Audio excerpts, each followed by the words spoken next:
صباح السعادة وصباح الهنا وصباح الفل وصباح الشغل. طبعا احنا الساعة كام؟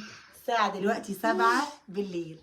قررت كده ان انا اقوم وانشط نفسي واغسل السجاد علشان مش عاجبني خالص. علي انس هنا عشان مش عاجبني خالص. تعالوا يلا بينا نغسل السجاد مع بعضنا. لايك وشير سبسكرايب للقناة وتفعيل زر الجرس علشان يوصل لكم كل جديد. دعوة حلوة من القلب. ويلا بينا تعالوا هقول لكم الروتين بتاعي بتاع غسيل السجاد. انا بغسله ازاي وهو مكانه كده. والغساله بتاعت السجاد حلوه قوي قوي قوي. بلاك فرايداي خلاص جاي يوم 28. موجوده المكنسه دي في ويل مارت، اسمها هوفر تقريبا او اسمها هوفر.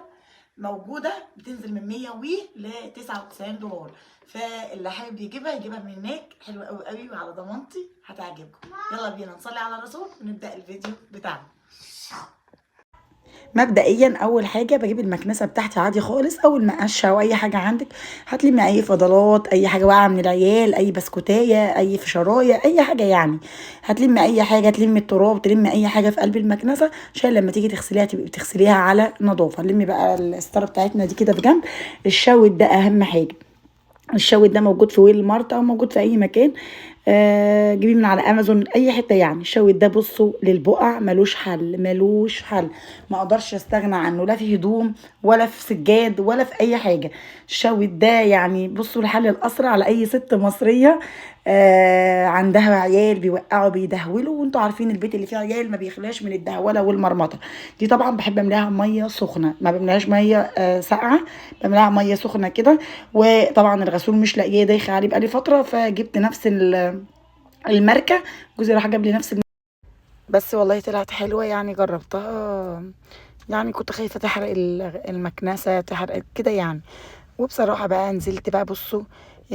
هي بان ان هي نظيفه بس والله العظيم كانت كلها بقع ومعفنه. الحتت البيضه دي كانت فعلا شبه معفنه. فانا بضغط كده بايديا على الحتت اللي هي مش نظيفه قوي. طبعا الدراع اللي انا ماسكاه، الدراع ده انا كل ما بضغط هو بينزل الميه على طول. ولو انا ما بقيتش اضغط عليه بيشفط بقى الميه. يعني بضغط عليه بينزل لي الميه بسيبه بيغسل بقى وبشفط في نفس الوقت. بصوا زي ما انتوا شايفين كده وهوريكم الميه دلوقتي. بجد هتلاقوها ميه معفنه، هتعرفوا ان السجاده فعلا كانت شبه معفنه. فانا قلت بقى كده نشط نفسي واغسل. بس البتاعه دي حلوه قوي قوي. اوعوا تفوتوها في البلاك فرايداي. خلاص هو يوم 28 بعد كام يوم. شوفوها على امازون ممكن تلاقوا سعرها اقل من كده. يعني تابعوا العروض بتاعتها على امازون برضو وتابعوا العروض بتاعتها في اي محلات تانية. بس بصراحة انا كنت جايباها من ويل مارت وهي كانت ساعتها فرصة ولقطة كده. يعني كانت وفر تقريبا 40 70 50 دولار في الحدود دي. مش فاكرة كانت قد ايه بالظبط. بس تقريبا ممكن كانت تكون 150 او 170 ل 99 دولار يعني 100 دولار. حلوة قوي قوي قوي. وعلى فكرة الصابون بتاع اللي انا جبته موجود في على امازون برضو. شايفين المية؟ شايفين هي عاملة ازاي؟ بجد معفنه. استنوا بقى مقرب لكم شويه الكاميرا. بصوا حلوه قوي قوي. بس بعد ما تغسلي ما تتنكيش راحه جايبه عليها وتمشي عليها كتير عشان تفضل ما فيش رجل حد تطبق عليها معنى اصح. جبت بقى التانية كده انا وسعد. ما رضيتش اغسلها على الكاربت عشان هاجي اغسل اعمل الميه تدهول الكاربت ارجع اضطر ان أنا اشفطها تاني. فريحت دماغي خالص بصراحه من القصه دي. قمت شايلها جايباها على الباركيه وقلت ايه اغسل وهي على الباركيه. انا اصلا غسلت السجاد بسبب السجاده دي بالزيت. الابيض بتاعها بصراحه ما كانتش وحشه قوي بس كان الابيض بتاعها حاسه كده متلحوس. بقعه عصير واقعه فانا مسحتها برضو علمت والكلام ده. وابتدى يساعد برضو يملى لي الميه بحبها تكون زي ما قلت لكم ميه سخنه او ميه دافيه. بصراحه بحسها بتعمل نتيجه افضل مع الشوت بقى كمان. الشوت مع الميه السخنه مع صابونه بصوا بيخلوها حلوه قوي قوي قوي. بتحس كده بتنعنش السجاده. السجاده بصوا انس احسن حاجه فيه رايح جاي ورايا بالمنديل يقول لي اسح اسح اسح اسح. عامل شكل الدودة كده تحت رجلي. ربنا يا رب يخلي ولادكم كلكم ويحفظ كده يا رب اللهم امين ولادكم. قومي يلا اتنشطي وقومي يلا اغسلي سجادك بقى بتاع زي دي. لو انت موجوده هنا عندك الفرشه. انا والله بصوا بقول لكم بتلمي كده حاجات سمراء بمد ايدي وبنضفها اول باول. شوفوا بقى الكركبه كركبت الدنيا. انا طبعا وقع لي كل المخدات على بال ما خلصت قعد يلعب بيهم والكلام ده. ابتدي بقى انضف الدنيا دي يلا. وانتي زي ما قلت لك قومي شجعي نفسك ما تنكيش قاعده مكسله. الهدف من الفيديو مش اني عشان بعرض حاجه الهدف من الفيديو ان انت تقومي وتشجعي نفسك، وبشجعك لو انت قاعده مكسله زي حالتي. يعني والله العظيم كنت عايزه انام حقيقي يعني في الوقت ده، يمكن فعلا دخلت على السرير وكنت هنام، بس قلت لا قومي يا بنتي شجعي نفسك. نضفي كده حتى على ما يطلع النهار هيكونوا نشفوا. احب بقى اغسل السجاد بالليل، التكييف طبعا شغال. ولو التكييف كان مش شغال كمان الجو ساقع وشغلنا التكييف السخن بقى الهيت، فبنبتدي ان هو بينشف الحاجه. وفعلا قمت الصبح السجاد ولا اكني عملت فيه حاجه خالص خالص. قولوا لي ايه رايكم، إيه اللي ناقص لو انا عايزه اجيب اي ديكور او اي حاجه للشقه؟ بس بصراحه حاساها كده هاديه وجميله. والدنيا تمام. شديت بقى طبعا الكنب وقلت اكنس ورا منه، مش وراه زباله ولا حاجه، بس ممكن تكون قشره لب ورا اي حاجه.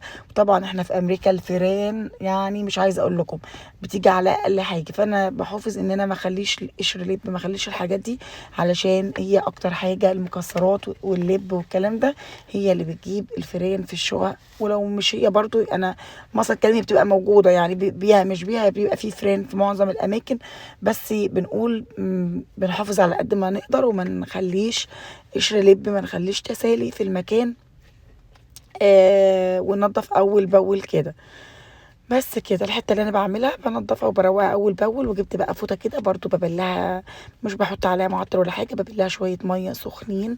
الواد سعد بلها لي هوت وجابالي، وابتدي ان انا امسح بيها كده الترابيزات، المع بيها كده اي بقعه كده في الكنب زي ما انتم شايفين، اي حاجه مكان ايد العيال، مكان هو انس عامه يعني، انس هو اللي يعني ربنا يخليه يا رب ويهديه، كل حاجه مبهدله كل حاجه.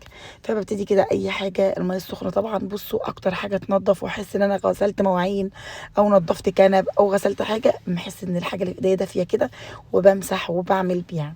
بس كده ابتدي بقى كده ايه. ورا التلفزيون برضو لقيت في حاجات واقعه، بصوا حاجات، طبق صغير انا زميلي رميهولي، حاجات كده. مش عارفه انتوا عندكم العيال زيي ولا ايه؟ ربنا يا رب يعين عليهم ويهديهم بجد يا رب اللهم امين. بصوا بقى المفرشه كانت حلوه قوي، اختي بعتها لي من مصر، خامتها والماتيريال بتاعتها حلوه قوي قوي قوي قوي. قلنا بقى نمسك سبحان الله رغم اننا مفيش تراب كتير الا بتلاقوا وبره كده خفيفه على التلفزيون على الترابيزات، بتبقى وبره خفيفه كده عامله زي هي زي شبيهه بالتراب برضو، بس بتبقى برضو مقرفه لازم تتمسح ولازم ايديك تكون في الحاجه. والاستاذ سعد قلت له بقى يلا بقى ايه نكنس لي كده الصاله ونفرش السجاده التانيه. بصوا تحسوها كده نورت عما كانت بجد. اوعوا تفوتوا بكره البلاك فرايداي، اوعوا تفوتوا عرض الغساله بتاعت او المكنسه بتاعت غسيل السجاد، بجد هيفوتكم كتير لو انتوا ما جبتوهاش، هتعجبكم قوي قوي قوي وبتبقى مريحه، توفروا فيها فلوس كتير. هاتوها من اي موقع او من اي مكان. هوفر حلوه قوي قوي قوي. بعد كده برضو مسكت السفرة بتاعتي كده، طبعا السفرة الازاز من فوق بتاعها زي المراية، مسكتها برضو كده بنفس الفوطة برضو، بقوم من الوقت للتاني اقوم رايحة عاملاها تحت الحنفية كده مية دافية، واجيبها واقوم ملمعاها. ابتدي بقى ان انا امسح بتاع الباركيه، المساحه دي برضو حلوه قوي قوي. بحط شويه الميه وشويه الصابون. انا طبعا ابتدى فقره النديب بصوا راح اترمى في الطرق اهوت، فقره النديب بتاعته اشتغلت، لابد من فقره النديب بتاعت انس ابني. بس ابتدي بقى ان انا امسح كده واطوق على طول على طول كده. بصوا خليكي كده خفيفه وقومي يلا ما تكسليش نفسك، انا عارفه ان الجو جو ساقعه والجو شتاء، قومي نشطي نفسك كده واعملي شغلانه، اغسلي مواعين، وراكي حاجه في الدواليب طبقيها، اغسلي حمام، اعملي اي حاجه، المهم ان انت تنضفي وتعملي اي حاجه. قسمي الشغل على الايام، طبعا زي انا بقيت اعمل حاليا ان انا بقسم الشغل على الايام، كنت الاول اهد حيلي، لا دلوقتي بقيت اعمل كل يوم حاجه. هنعمل ايه؟ العظمه كبرت بقى يا ولاد، العظمه كبرت. ولو انت وصلتي لحد هنا ما تنسيش تصلي على الرسول عليه افضل الصلاه والسلام في التعليقات. قولوا لي على دي مبخره حلوه قوي قوي، كنت جايباها من اسماء من على الجروب بتاعها. حلوه قوي المبخره دي، كنت جايباها ب 28 دولار بس، جميله جميله جدا جدا بالصينيه بتاعتها بكل حاجه. بصوا الماتيريال بتاع السفره، على فكره الحاجات دي انا يعتبر عاملاها اونلاين، رحت المحل ونقيتها من الكتالوج، منقياها كلها اونلاين، اتصدمت بصراحه من جمال خامتها وحاجتها حلوه قوي قوي. بس كده دينا نضفنا الدنيا كلها. بقول لكم عايزه اجيب جزامه في المكان ده زي ما انتم شايفين. بصوا النظافه حلوه برضو يا ولاد، النظافه حلوه. بس كده كده خلاص الفيديو بتاعي يعتبر خلص، نظفنا ورتبنا وغسلنا. يلا وما تنسوش تحطوا لي اللايك وتشيروا لي فيديو. اشوفكم على خير، دمتم بخير، مع السلامه.